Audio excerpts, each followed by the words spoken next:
What's up, everybody? Welcome to another episode of Next Level Teaching. I'm your host, Jeremy Anderson, here with my super dope hostess with the mostest, Miss Tori Rodriguez, a.k.a. T-Rod. What's up, girl? Are you good? Yeah, Jay, I'm doing real good. Good. Got a little time in the church today, physically. Yeah, was that worship deep? Oof. Face flat on the floor. It was so good. I told Tori, so when she had church right before, I said, hey, let the worship continue in the car. She was like, probably not. I'm about to be a mess. Yeah. I get mascara everywhere. You know what I'm saying? It was going to be a mess. It was an hour-long worth of worship today. And he was like, how long do you think it's going to take you today? Like, what time do you think you're going to get here? I was like, beats me. It depends on what time the Holy Ghost is done. Was done doing what he do. Hey, here go the crazy thing, y'all. We typically film earlier. Yeah. You know what I'm saying? But she was like, they shift some things. I need church. I'm like, There's two things I'm serious about. Our faith and family. Yep. And so I'm like, you take your time. We'll adjust whatever. Yep. Because we need you to be strong. Yeah. When this school, you know what I'm saying, starts off tomorrow. We have to be as teachers. Yeah. So it's going to be a good day. I'm super pumped to be here today. Hey. We have Alfred Shivy here, and he is, got a million different things going on. Energy. Yes, and got his hand in in like a bunch of different pots, I feel like, and I love that. Yeah. And so I'm excited to learn a little bit more about you and hear your story. I've been following this brother for over a year. Okay, that's what I was wondering. I was like, how do I know him? So teacher extraordinaire, like his heart, he different. Yeah. He different, right? Like when I say like the way he thinks, he different, and he has this thing called Teacher Talk Live. He's also, I'm gonna ask you to talk about the conference too. Yeah. I want you to definitely talk about the conference. But so he goes live with these teachers. He got these teachers talking and sharing their story and singing. How you get all these educators singing like that? Look, finish the lyric. It's special. Yeah. It's special. And so we're gonna bring him on in just a moment, but his heart for educators, you know what I'm saying, his love for people and for God. I just knew he would be the perfect host. The perfect guest, and hopefully we could do this once a quarter. Man, it'd be love. You know what I'm saying? Since you're in Atlanta, it only makes sense. And I want to use our platform to be able to help amplify your voice and touch more people and add more value. So welcome, my man. Thank you. Yes, sir. Thank you. Yes, sir. So Jay, why don't you let everyone know who we are here at Next Level Teaching Podcast, because that's super important. Yeah, if you don't know, now you know, right? Listen here. We want you to laugh, learn, and live your best life in and out the classroom. All right, so we want you to help to go to that next level. So we're here. We got your back. We have this podcast, and you're going to laugh some today. You're going to learn something new, and hopefully you're going to apply it, and it's going to help you to live your best life in and out the classroom. So that's what we're about. And do us a favor. If you're picking up what we're putting down and you really enjoyed this podcast, leave us a review. Tell us how we doing. How many we want? 5 we want stars. 5. Come on, show us some love. You know what I'm saying? If you're not really feeling it, you know what they tell you when you're young? Like, if you don't have something nice to say, don't say that at all. Right. But if you're feeling us, then give us a review and show us some love. Yeah, and let us know what you want to hear more of, who you want to hear more from. I know we've had a couple of people on that I want to hear more from and get to know a little bit better. And I think you're going to be one today as well. Absolutely. So that's love. Super, super pumped. So you're an econ teacher, correct? Yes. And you've been teaching for 4 years? This is my 4th year. Okay. I am a non-traditional pathway teacher, right? Okay, talk about that. Yeah. Well, a lot of educators tend to come from other worlds. Yeah. And that was a big push, especially during the Obama era in education, was to get people who come from other fields to go into teaching. Right. And it's that lived experience, the work experience that really kind of gives another layer of enrichment that you could offer to students. So, it's not just about what's coming out of the text. I'm talking to them about things that I've actually done. And that tends to be relatable for the kids and help them get it. Well, and that's what kids always ask, because I'm a math teacher. Okay. So they're like, Miss Rod, where are we going to see this in the real world? And I'm like... Right. Some of it, I'm like, I got you on this. And some of it, I'm like... Like what's it called? The Pythagorean theory?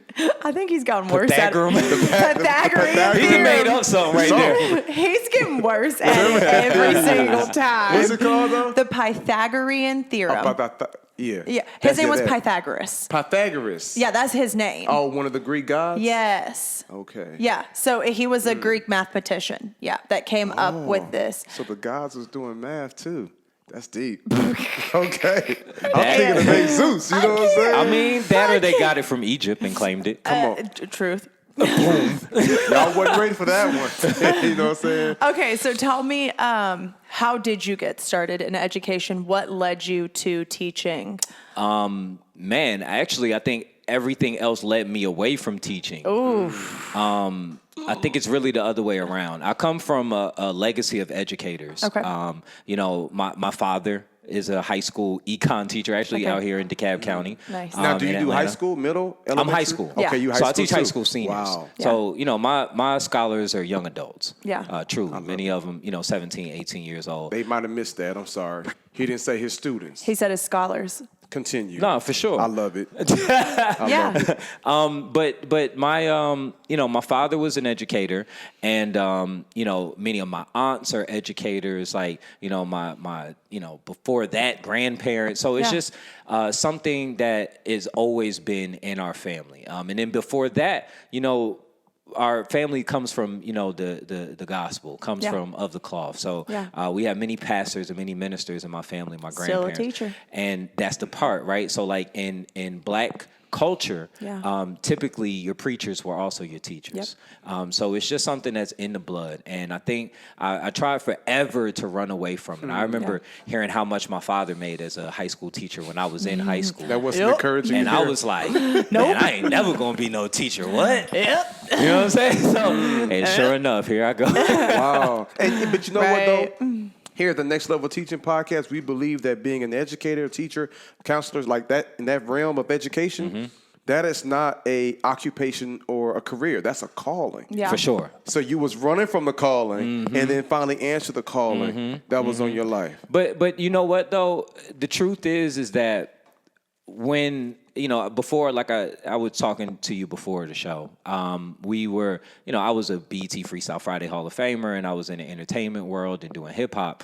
Until I always felt like I had to compartmentalize my person. Yeah. Right. So at some aspects, I had to be a entertainer, a rapper, kind of in this world. And if I wanted to work in the political world, I was a public policy major. Shout out Georgia State University. But I had to compartmentalize my political life and then compartmentalize being an educator as well. When I said, forget all that, and then started living in my entire person, education became the thing that seeded my platform having relevance today. It was essentially my reinvention. Yeah.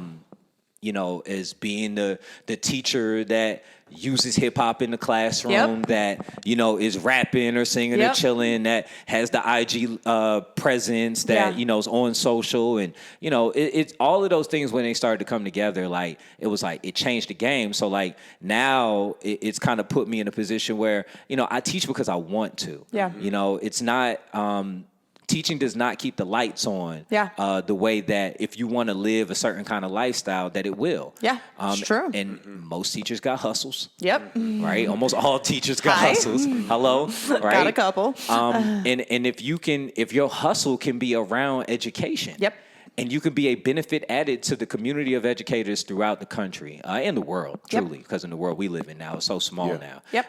But if we can be a benefit added, now it unlocks everything. Now, I can be an educator, but I can live a certain kind of lifestyle. I can have financial freedom. I can provide and create legacy and generational wealth in a way that teaching just will not allow us, because for whatever reason, America just does not want to value us. They want to put us in a little box and tell us exactly what to do. Yeah. Oh, that part too. Yeah. But I was speaking strictly from the financial aspect. And I thought, She could have a whole for conversation whatever on that. reason, silly me, but I really thought that there was going to be a shift when March hit. And all the kids came home, Boom. and all the parents. You were and hoping now and praying. Because I see the best in people, right? Yeah. So I'm thinking like, maybe now They these really lawmakers are and seeing. policymakers they ain't been in the classroom anyway, but maybe now they'll see, but yeah. But I mean, intention without legislation means what? Right? So if we're not actually having conversations about guaranteeing educators a certain life status, quality of life, then we're not actually talking about anything. Like, I dropped a meme a few weeks ago that said, teachers are thanked for their service because we're not thanked on our paychecks. Oh, yeah. And it resonates with so many of us. Like, how many... Our bonuses are a jeans pass. Man, come on. Like, I mean, I'll put it like this. If you have a day that appreciates you, you're underpaid. Yeah.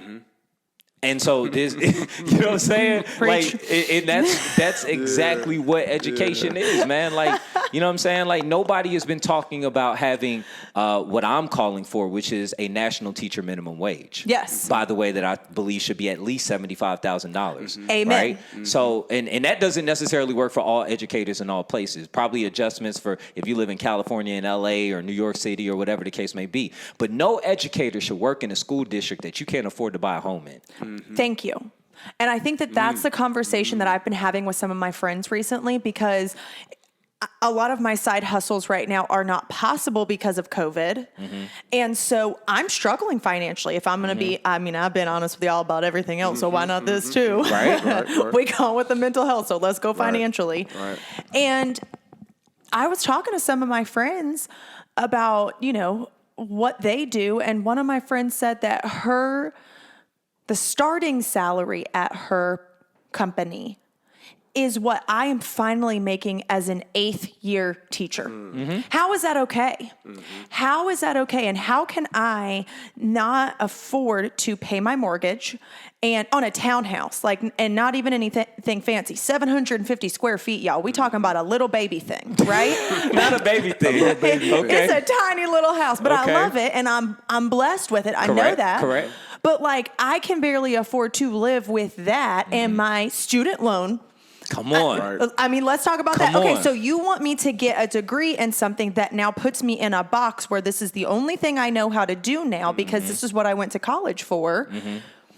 And I mean, now I have to pay for this when honestly, I learned more in the classroom than I did in teaching than I did actually like in a college classroom. Yes. Because they can't teach you how to communicate with parents and how to do classroom management. I mean, even as a student teacher, it doesn't happen. And so to me, it's just so frustrating. You're right. There should be a teacher minimum wage. And why is it that there are other jobs in the world that, let's be honest, they're not educating the future of America, the future of the world, and they make 2-3 times what I make. Why is my county superintendent making more than I will ever make in my whole entire career in 2 years? That's Hold on, no. Okay, so let's dig into it because Sorry, I just went way far, Jay. Actually, you didn't. This is a conversation on my platform that we're having on a regular basis, and I specifically spoke about the salary that my superintendent gets, right? So my superintendent is making $387,000 a year. Okay. Now, we all know that's a lot of money. Okay, it is what it is.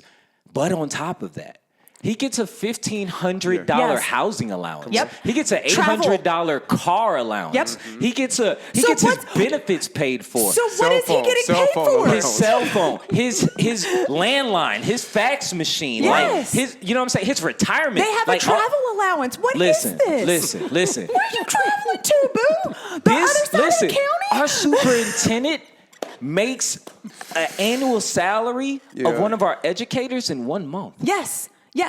In 1 month. How is that okay? Essentially, what we're saying is this person, and this is not about the individual, so I'm not even calling names. It's not about fear. No. It's not, this is the system. It is what it is. It happens to be a black man who's getting it. Shout out to him. But, and he's a member of my church, so I know he'd be tithing. Shout out to him. Not mine. But, are you worth 10 of me? Yeah. Preach. Yikes. Say it. Because let's tap into the humanity of it. Are you worth 10 of me? 10 of me. And are you doing 10 of what I do? Are you doing because think about what we do as educators. Are you doing my workload for one annual year within 1 month? Yeah.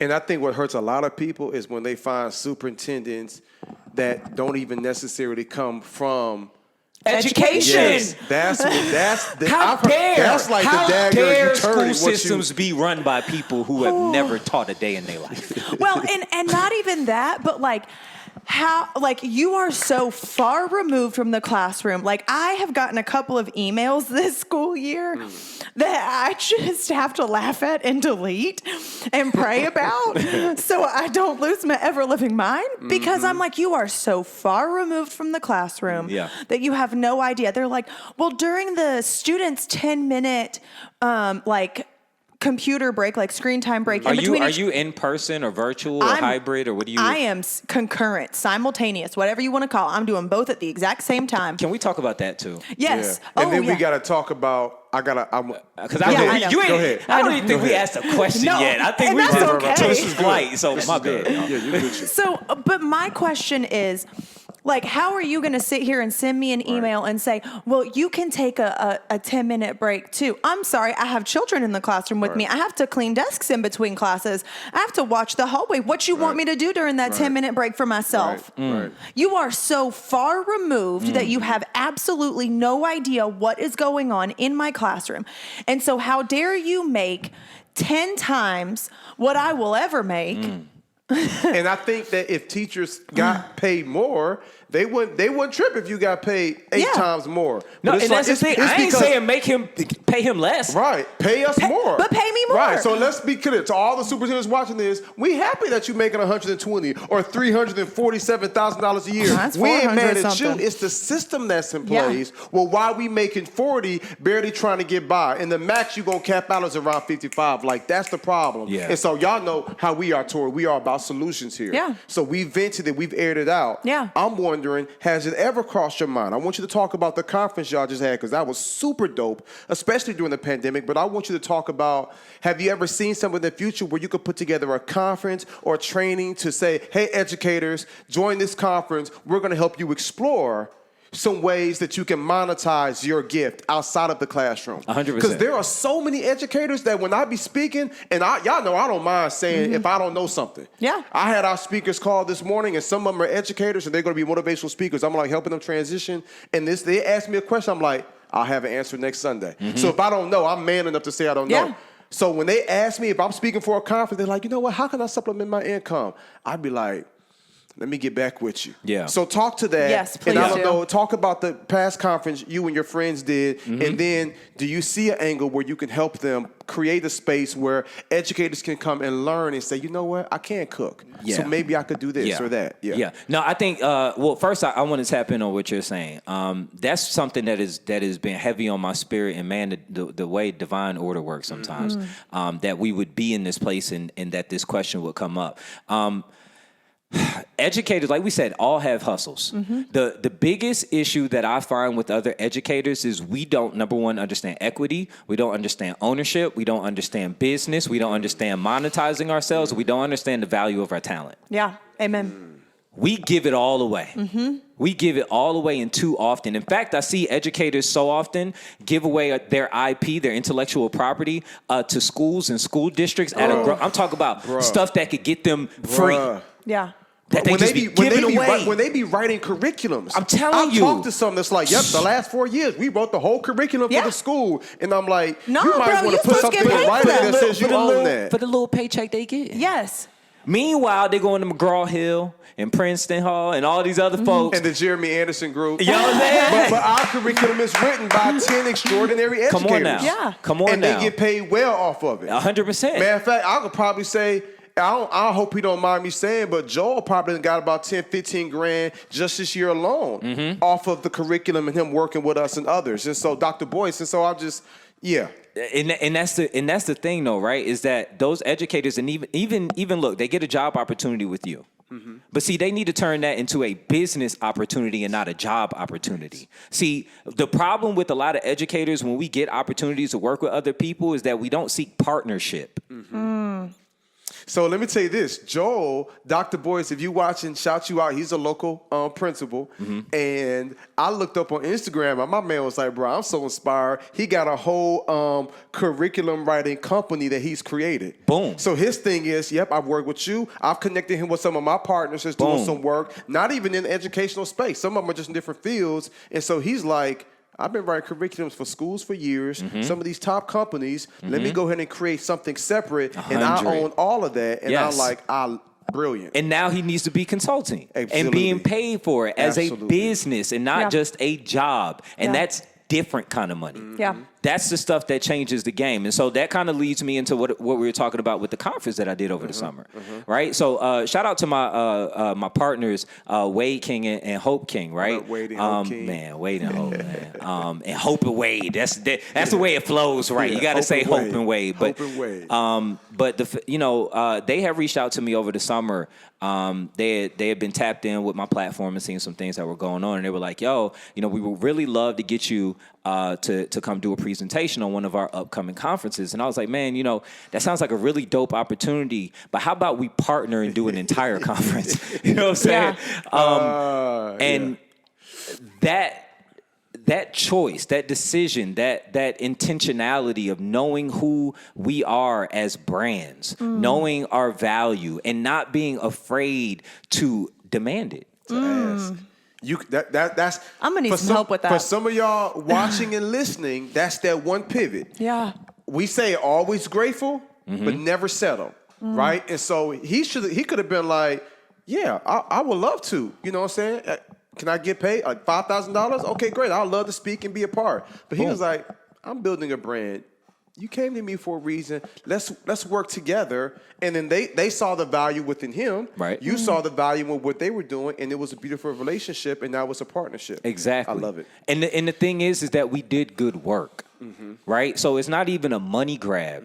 It's truly an investment and a pouring out into the teacher community. Yeah. Our conference was called Be About It. It was centered around anti-racist work. It was centered around dismantling white supremacy in our curriculum.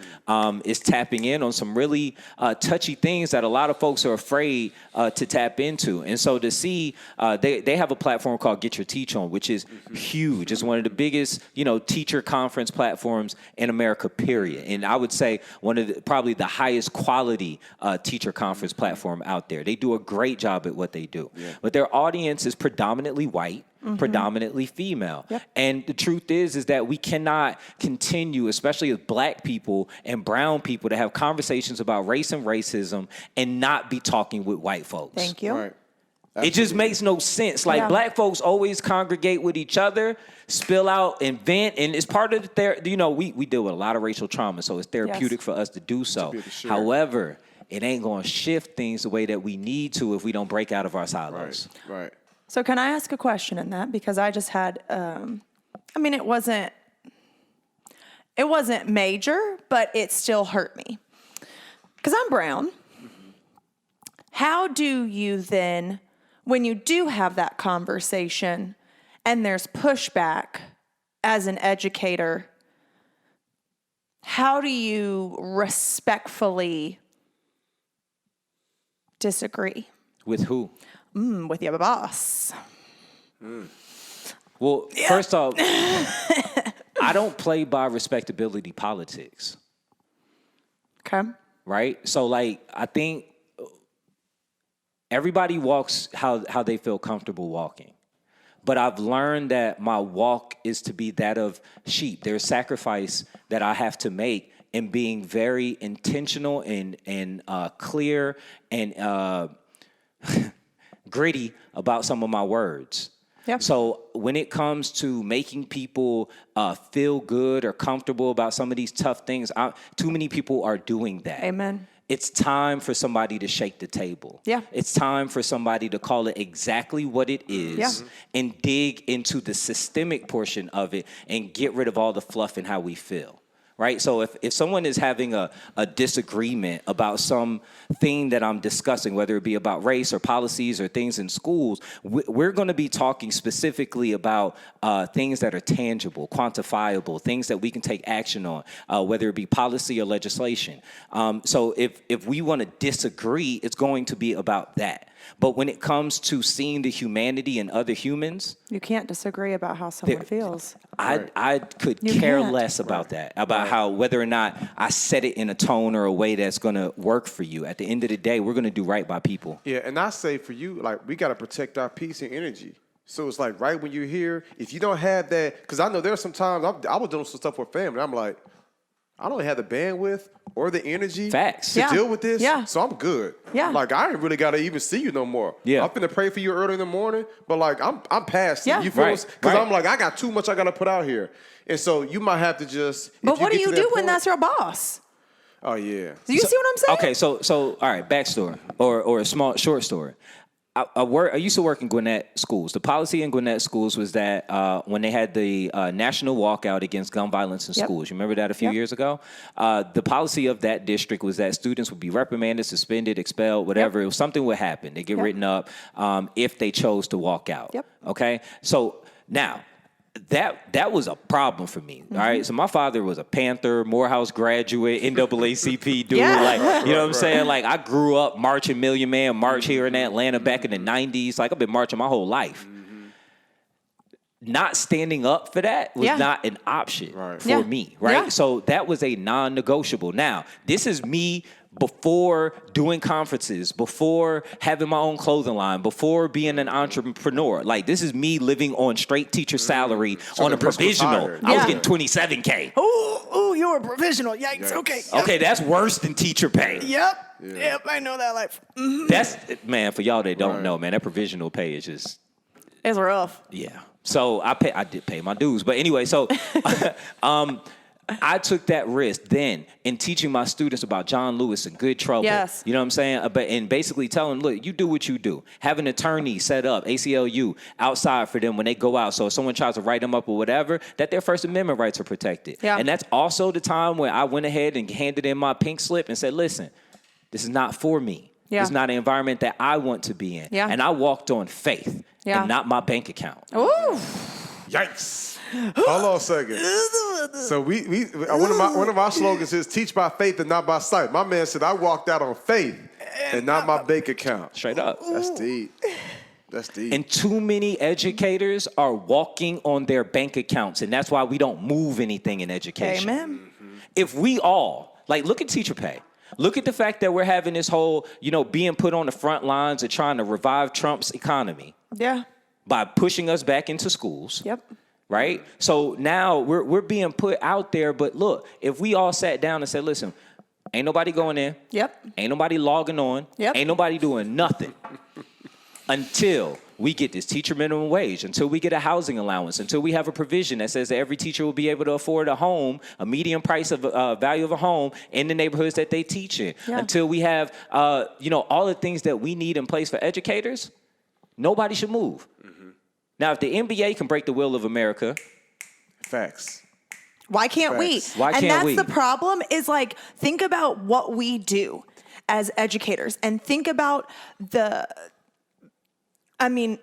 just the sheer, first off, number of us, and then the impact that we have. Hello. But that makes it that much more challenging, because if you look at NBA sports teams, you got couple hundred, couple thousand, you got 26 or 28 teams or whatever, 30 teams, but then you got 132,000 schools across America. So it's just like we would need to have those 2 or 3 single figure voices to come together.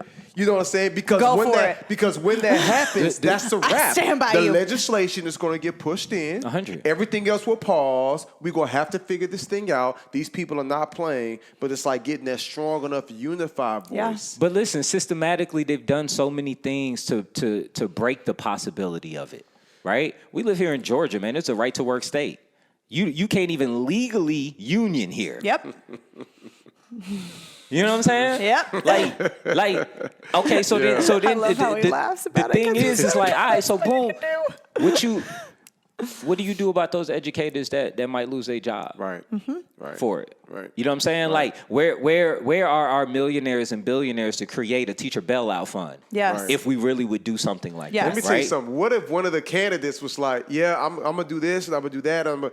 But teachers, I'm finna triple y'all out. I'm finna double y'all out. Let me tell you how that would go about. That's what we have to bring you back for that conversation. Right. But I've been wondering for years, like, when one of the presidential candidates going to not just say more money? Yes. You 100%. talk about a move and support from there. But here goes the thing, though.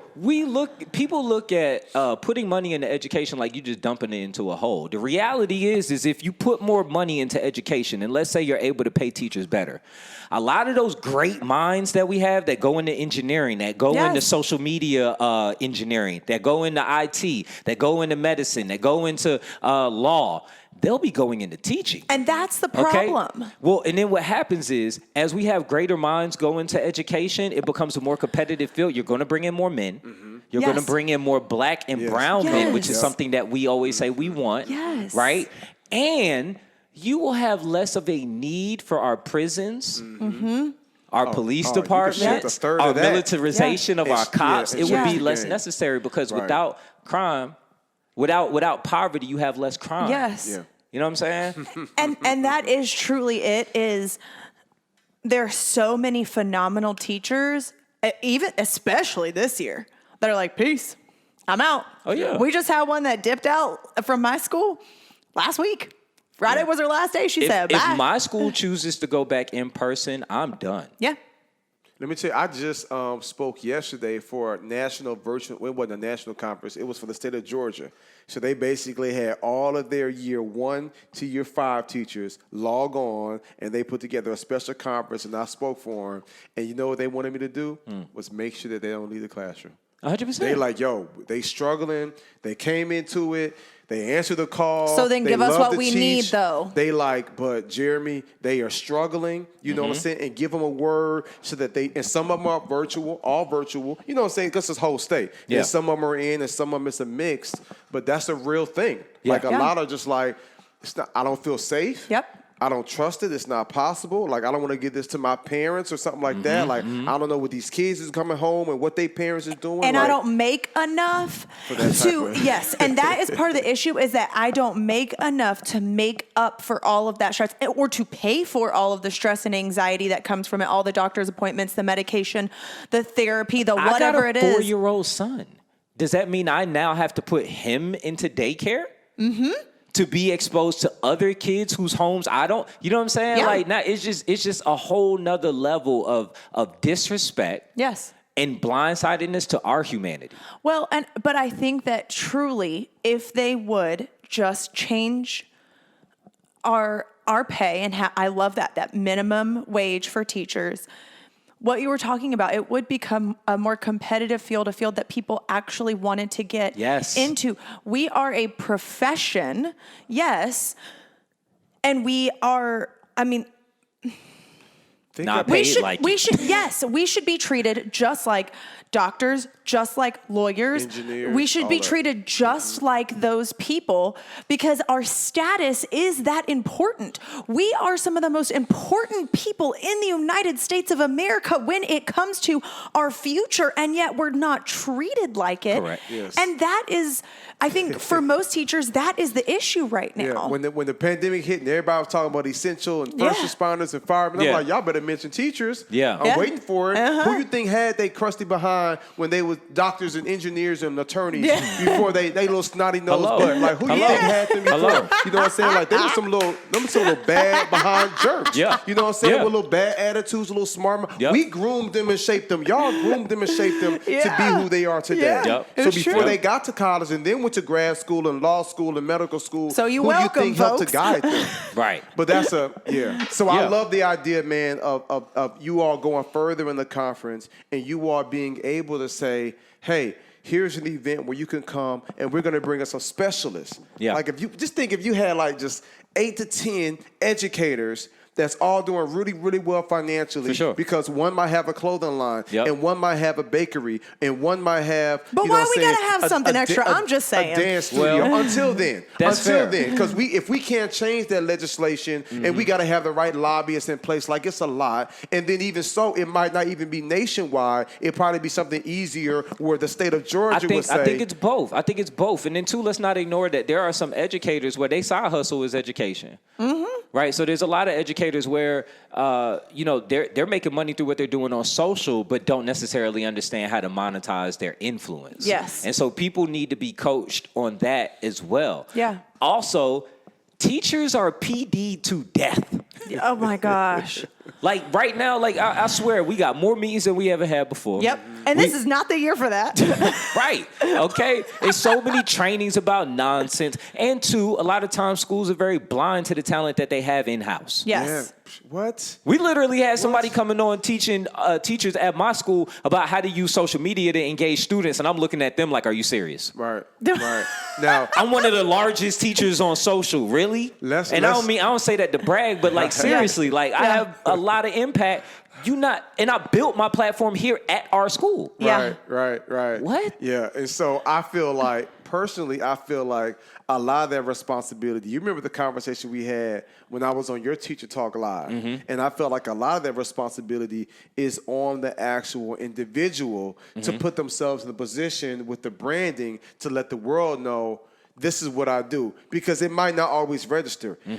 Most administrators that I know, they're not sitting around like, okay, before we hire someone, who do we have in-house? Right. Even though that would save them money. Right. So when they bringing me in and paying me $5-7 a pop, it's like, man, low key, you got some people in your school that need to be can speaking add just as much value or more than that you could be paying them stipends to and them honorariums. Thank you. But it doesn't always click to let's check inside. Well, it's more so let's just. But that's a part about being a good leader. Yes. Right. You should be able to understand the talents of your people and put them in a position to win.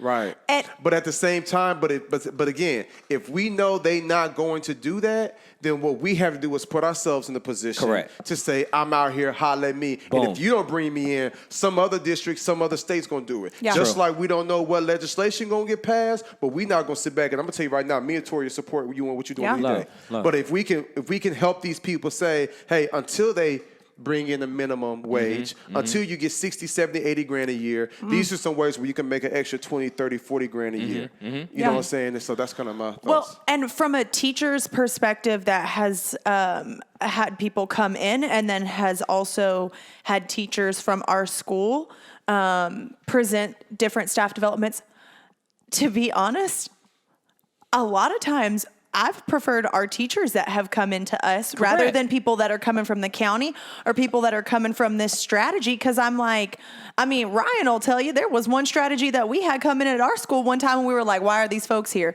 Yeah. As a math teacher, I was like, this means nothing to me. It was all about like language arts and reading and stuff like that. It was all reading strategies. And I was like, this means jack diddly squat to me. Show me how this works for my subject. And a lot of times folks don't even use none of that stuff they get in that PD anyway. Thank you. And so, but my thing is, you have great talent in your building. Yeah. Use it. Like you guys were saying, use it. And it's because but those teachers know. Compensate them for it too. Yes, absolutely. And don't just use them for it. Right. But give them what they deserve for it because they know the demographic in that building. They understand those students better than anyone coming outside of our building does. So why not use what's inside? Why not? There are plenty of teachers that know lots of, different technology applications. And I just feel like we need to, just hone in on that and really use that. Yeah. Correct. So I got two things before we wrap it up. I want you to share your best moment in the classroom, right? I want you to share with us. Maybe it was a student that you was just like, I don't know how this going to work out, like crazy success story, right? Something that's going to really empower all the educators across the globe rocking with us. So I want you to share that with us. But before we go there, this is the message. I want you to share that first, and then that's going to be my closing remarks, what I was about to share. Go for it. Okay. I think... I have big wins in my classroom every day. I love that. The students that I serve are in one of the most tough economic areas, of Georgia, period. And to see them have hope in the classroom, to have hope in education and school, to see themselves reflected in an educator when they come into my classroom is the biggest win. Right. So it's the fact that, I'll have students get unenrolled and sent to another school and still want to log into my classes just to be present.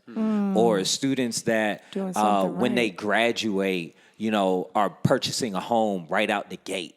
because of things that I've taught them in our classroom. Dang. You know, I needed you. or starting businesses and you know, just doing things on another level as adult people. That for me is everything. It's just, and I think all of that is a symptom of hope. Right. I love it. I love it. I love it. So before we go to rapid fire, I want to just give a quick public service announcement, right? You all that's been listening to us this past 30, 40 minutes or so, we brought up like a lot of heavy concerns, a lot of challenges, you know what I'm saying, that we've been experiencing, that we've seen, that educators today are experiencing. This is my advice to you.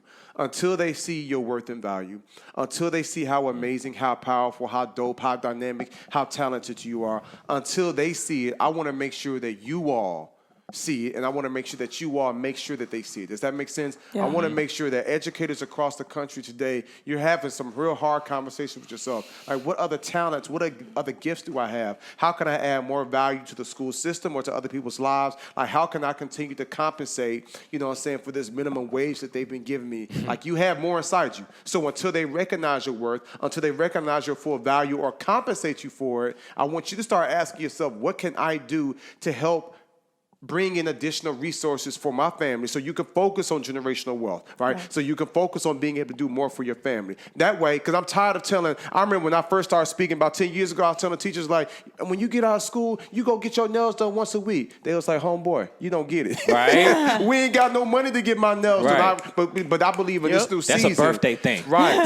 We not Here's finna a say broke that. nail right now. Right. We not finna say that. I got you. I'm a cash happy rapper. Thanks, we gonna make sure, you know what I'm saying, we want to make sure that you put yourself in the best position. So until they give you those positions, maybe you should create a website, maybe you should create a one sheet, maybe you should put some stuff out here that says, hey, just so you know, this is what I do. I would love to add value. You be assertive, right? You go to your district, you know what I'm saying, coordinators, your PD instructors or managers, counselors from the school. You go to your principal, you let them know this is the value I can bring. This is what I can do to help add value to the school. Yeah. I would love to even consider reducing my rate for you all, but you let them know, like, consider me.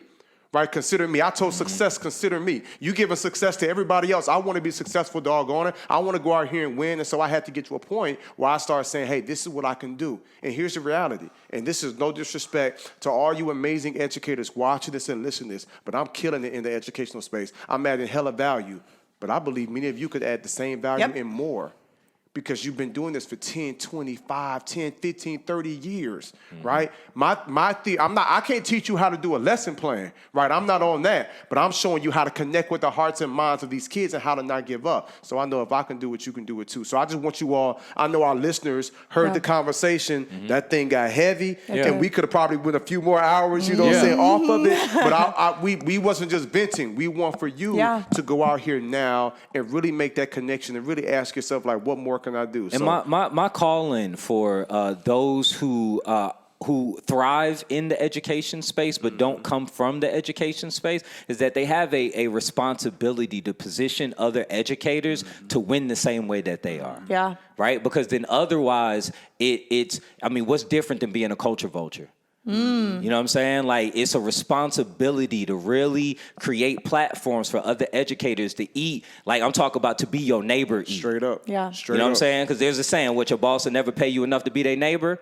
Right? Well, if people are dwelling in the education space, then they should be positioning educators to be neighbors to. And I'm going to be honest, man, most folks, that don't even really cross their radar unless they really, really have a heart for it. Facts. Most folks is like, hey, this is what I do, this is my career, but they're not necessarily thinking, but if you really do love educators, then you're going to be willing to cast them out and bless them. That's why we sent so many on cruises last year. You know what I'm saying? And so we're about, we have our Next Level Speakers Academy. We're about to create a whole nother division and some separate marketing specifically for educators that want to take the message they've been sharing in the classroom and share that thing on the big stage. So that's coming soon. That's what they need. Educators need amplification right now, man, in and outside of the classroom. It's coming. Yeah. Y'all better get ready. I hope you're ready. You ready? Listen, I've been thinking about it. Come on. Let me get my timer. Let me get my timer we got set. 60 seconds on the clock, and I'm going to give you 18 million different questions. You know what I'm saying? It's going to be so good. You ready? Okay, I'm ready. Let's go. Dun, dun, dun. All right. What's a nickname your parents used to call you? Baby Al. First celebrity crush. Oh, Beyonce. All right, so let's go there. Beyonce is blank. Goals. All right, this one's fun. Make a high-pitched sound. Do you snore? All the time. What's for dinner tonight? Spaghetti. Oh, that's what I'm having. Who has it easier, men or women? Men. Good choice. Good choice. Wise All right. man. It's a fact. Yep. Yeah, no, it's a fact. That's a fact. Favorite childhood TV show? Man, Doug. Oh, yes, that's a good one. I think I like that. Cousin Skater with it too. Okay, sorry. Favorite place you want to travel once all this is over with, of course. Autobahn, Germany. Okay. All right. And on a scale of 1 to 10, how good are you at keeping secrets? A 10. Oh. I love it. I love it. Wow. Good stuff. Yeah. Good stuff. For sure. Man, Shivy, man, this has been a pleasure, Yeah. man. An honor. I appreciate Yeah. you rocking with us. Listen, to all you amazing educators out there, y'all heard the passion. Yeah. We want y'all to have more. We want you to earn more. You know what I'm saying? So you continue to be phenomenal, continue to be amazing, and best believe these are the conversations we're having. These are the things that we want to put in place to help you go to that next level. Thank you for what you do. Leave us a review, and we'll see you next week. Boom. Bye, guys.